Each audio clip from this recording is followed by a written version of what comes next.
رمضان المبارک، اس کی برکتیں اور رحمتیں بے شمار ہے۔ یہ آخرت کمانے اور بنانے کا مہینہ ہے، اس لیے پہلے سے تیاری کرنے کی ضرورت ہے۔ اس ماہ میں جتنے کام عام طور پر پیش آتے ہیں، ان میں سے جتنے کام رمضان المبارک سے پہلے ہو سکے انہیں پہلے ہی کر لے، اور جو کام رمضان المبارک میں کرنے ہوں ان میں بھی کم سے کم وقت لگائے، اور زیادہ سے زیادہ وقت رمضان المبارک میں ذکر و عبادت اور دعا تلاوت کے لیے فارغ کرے۔ بلا ضرورت لوگوں سے ملاقات بھی نہ کرے، تاکہ فضولیات میں قیمتی مہینہ یا اس کے لمحات ضائع نہ ہو۔ اس ماہ میں گناہوں سے بچنے کی خوب کوشش کرے۔ آنکھ، کان، ناک، دل، زبان اور ہاتھ پیروں کو گناہوں سے بچائے۔ ٹی وی نہ دیکھے، گانا نہ سنے، خواتین بے پردگی کے گناہ سے بطور خاص بچے۔ جھوٹ، غیب، چغلی، گالی گلوچ اور لڑائی جھگڑے سے بچے، اور تراویح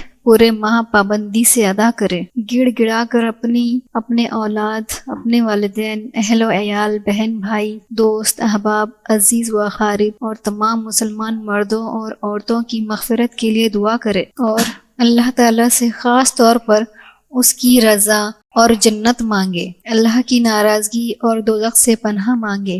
جو فضائل احادیث طیبہ میں بیان کیے گئے ہیں، جن کا مختصر تذکرہ آگے آ رہا ہے، انہیں حق تعالیٰ سے مانگے اور مسائل کا مطالعہ کرے، اور بوقت ضرورت ان پر عمل کرے۔ ماہ رمضان کا اجر و ثواب۔ اس مبارک مہینے میں ایک رات شب قدر 1000 مہینوں سے بہتر ہے۔ اس مہینے میں روزے اللہ تعالیٰ نے فرض کیے، اور اس کی راتوں میں بارگاہ خداوندی میں کھڑے ہونے یعنی تراویح پڑھنے کو نفل عبادت مقرر کیا ہے، جس کا بہت بڑا ثواب رکھا ہے۔ جو شخص اس مہینے میں اللہ کی رضا اور اس کا قرب حاصل کرنے کے لیے کوئی غیر فرض عبادت یعنی سنت یا نفل ادا کرے گا، تو اس کو دوسرے زمانے کے فرضوں کے برابر اس کا ثواب ملے گا، اور اس مہینے میں فرض ادا کرنے کا ثواب دوسرے زمانے کے 70 فرضوں کے برابر ملے گا۔ یہ صبر کا مہینہ ہے، اور صبر کا بدلہ جنت ہے۔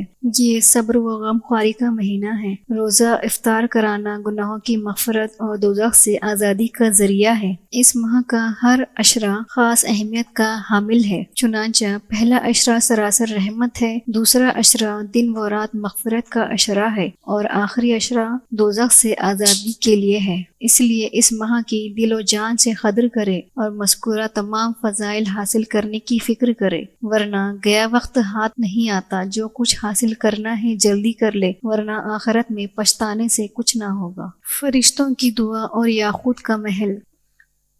حضرت ابو سعید خدری رضی اللہ تعالیٰ عنہ سے روایت ہے، فرماتے ہیں کہ رسول اللہ صلی اللہ علیہ وسلم نے ارشاد فرمایا، جب رمضان المبارک کی پہلی رات ہوتی ہے تو آسمان کے دروازے کھول دیے جاتے ہیں، اور ان دروازوں میں سے کوئی دروازہ بھی رمضان شریف کی آخری رات آنے تک بند نہیں کیا جاتا۔ کوئی مسلمان بندہ ایسا نہیں کہ رمضان شریف کی راتوں میں سے کسی رات میں نماز پڑھے، مگر یہ کہ اللہ تعالیٰ اس کے لیے 1000 سجدے کے بدلے میں 1500 نیکیاں لکھے گا، اور جنت میں سرخ رنگ کے یاقوت کا ایک محل بنایا جاتا ہے جس کے 60,000 دروازے ہوں گے، اور روزہ دار کے پچھلے سارے گناہ صغیرہ معاف ہو جائیں گے۔ اس کے لیے روزانہ صبح سے لے کر شام تک 70,000 فرشتے اللہ تعالیٰ سے مغفرت کی دعا کریں گے۔ ہر سجدہ کے بدلے میں جنت میں ایک ایسا درخت لگایا جائے گا جس کے سائے میں سوار 500 سال تک چل سکتا ہے۔ اس ثواب عظیم کو حاصل کرنے کے لیے ماہ رمضان تک اگر دنیاوی مصروفیات بالکل چھوڑ دی جائے تو بھی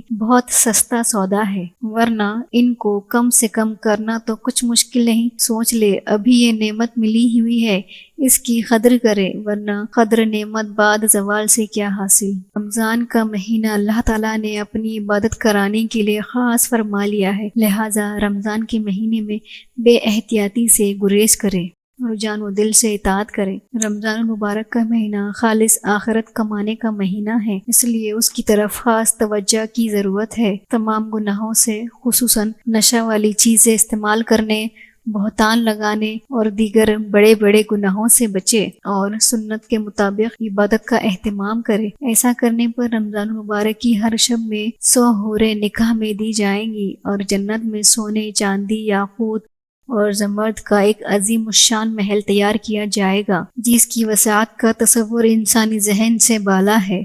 آپ بھی کچھ کر لے۔ دعا کی قبولیت اور شیطان کی گرفتاری۔ اس ماہ کو اللہ پاک نے اپنی عبادات کے لیے خاص فرمایا ہے، جس کے لیے خصوصی انتظام بھی فرمایا ہے کہ بڑے بڑے شیطان جو عبادت سے روکتے ہیں یا ان میں خلل ڈالتے ہیں، انہیں اس ماہ میں بند کر دیا جاتا ہے تاکہ وہ مسلمانوں کی عبادتوں کو خراب نہ کرے یا ان کی ادائیگی میں رکاوٹ نہ ڈالے۔ اور حضور اکرم صلی اللہ علیہ وسلم کی سنت بھی اس ماہ میں عبادت کے خاص اہتمام کی ہے، اس لیے اس ماہ میں ذکر و تلاوت اور دیگر عبادات کا زیادہ سے زیادہ اہتمام کرنا چاہیے اور دل و جان سے دعائیں کرنی چاہیے، کیونکہ ان کی قبولیت کا خاص وعدہ ہے۔ شب و روز لاکھوں کی تعداد میں مغفرت۔ رمضان شریف کی ہر رات میں ایک آواز لگانے والا تمام رات صبح صادق تک یہ آواز لگاتا رہتا ہے کہ اے بھلائی اور نیکی کے تلاش کرنے والے خوش ہو جا، اور اے بدی کا قصد کرنے والے بدی سے رک جا اور اپنے حالات میں غور کر ان کا جائزہ لے۔ اور یہ بھی آواز لگاتا ہے، کوئی گناہوں کی معافی چاہنے والا ہے کہ اس کے گناہ معاف کر دیے جائیں، کوئی توبہ کرنے والا ہے اس کی توبہ قبول کر لی جائے، کوئی دعا مانگنے والا ہے اس کی دعا قبول کی جائے، کوئی ہم سے کسی چیز کے متعلق سوال کرنے والا ہے کہ اس کا سوال پورا کر دیا جائے۔ رمضان شریف کے مہینے میں روزانہ رات کو افطار کرتے وقت 60,000 آدمی جہنم سے بری فرماتے ہیں۔ جب عید الفطر کا دن ہوتا ہے تو اللہ تعالیٰ اتنی تعداد میں جہنم سے بری فرماتے ہیں کہ مجموعی طور پر جتنی تعداد پورے مہینے میں آزاد فرمائے ہیں، یعنی 60,000 30 مرتبہ، جن کی کل تعداد 18 لاکھ ہوتی ہے۔ حضرت حسن رضی اللہ تعالیٰ عنہ سے روایت ہے کہ رسالت مآب صلی اللہ علیہ وسلم نے ارشاد فرمائے کہ اللہ جل شانہ رمضان المبارک کی ہر شب میں 6 لاکھ آدمیوں کو دوزخ سے بری فرماتے ہیں، اور جب رمضان المبارک کی آخری شب ہوتی ہے تو اللہ تعالیٰ اتنی تعداد میں آدمیوں کو دوزخ سے بری فرماتے ہیں جتنی تعداد میں آج رات تک پورے مہینہ میں آزاد فرمائے ہیں۔ حضرت ابن عباس رضی اللہ تعالیٰ عنہ سے رمضان المبارک کی فضیلت کے متعلق ایک بہت طویل اور جامع روایت منقول ہے۔ اس میں یہ بھی ہے کہ رسول اکرم صلی اللہ علیہ وسلم نے فرمایا کہ حق تعالی شانہ رمضان شریف میں روزانہ افطار کے وقت ایسے 10 لاکھ آدمیوں کو جہنم سے بری فرماتے ہیں جو جہنم کے مستحق ہو چکے تھے۔ جب رمضان کا آخری دن ہوتا ہے تو یکم رمضان سے آج تک جس قدر لوگ جہنم سے آزاد کیے گئے ہیں ان کے برابر ایک دن میں آزاد فرماتے ہیں۔ پہلے حدیث کی روح سے ہر شب میں 60,000 کی بخشش ہوتی ہے، اور دوسری حدیث میں ہر شب میں 6 لاکھ آدمی دوزخ سے آزاد کیے جاتے ہیں۔ تیسری حدیث سے یہ واضح ہے کہ روزانہ افطار کے وقت جہنم کے مستحق 10 لاکھ آدمی جہنم سے رہا ہوتے ہیں، جو حق تعالی شانہ کا محض کرم ہے۔ اور مزید کرم یہ ہے کہ ان کی طرف سے ہر رات یہ اعلان کیا جاتا ہے کہ کوئی توبہ کرنا چاہے تو اس کی توبہ قبول کر لی جائے گی، کوئی دعا کرنا چاہے تو اس کی دعا قبول کر لی جائے گی۔